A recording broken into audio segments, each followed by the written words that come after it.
Dans le cadre des efforts visant à améliorer l'accès à des soins palliatifs et de fin de vie de la meilleure qualité possible pour la population du territoire de Montmagny-Lillet, le ministre de la Santé et des Services sociaux, Gaétan Barrette, et le député de Côte-du-Sud, Norbert Morin, ont annoncé vendredi matin un financement annuel et récurrent de 450 000 $ à l'organisme La Maison d'Hélène afin que les 6 lits prévus soient disponibles pour accueillir les usagers.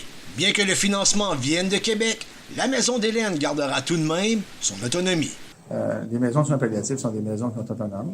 Il y a un lien évidemment avec le réseau. Les patients doivent arriver soit de la maison, ce qui est tout à fait possible, soit des institutions. C'est le choix des personnes. Les gens qui vont aller à la maison de soins palliatifs, c'est leur choix.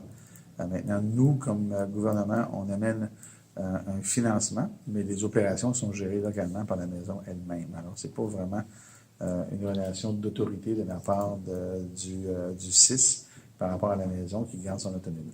Il s'agissait évidemment d'une bonne nouvelle pour notre député local qui a mis toutes ses énergies afin que le ministre octroie le financement récurrent à la Maison d'Hélène. Celui-ci a d'ailleurs tenu à taquiner Norbert sur son acharnement à la concrétisation de ce financement. Norbert n'a pas été trop étonnant, M. le ministre. On sait énormément. Vous le connaissez, là? Oui. Bon, alors, des fois, il peut être fatigant, hein, ça fait que...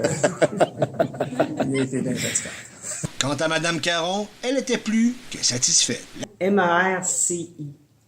Parce que je pense que c'est ce mot-là qu'on doit retenir de tous les gens, toutes les personnes qui étaient autour de moi, puis qui ont cru à ça en vendant un projet, mais en vendant pratiquement du vent.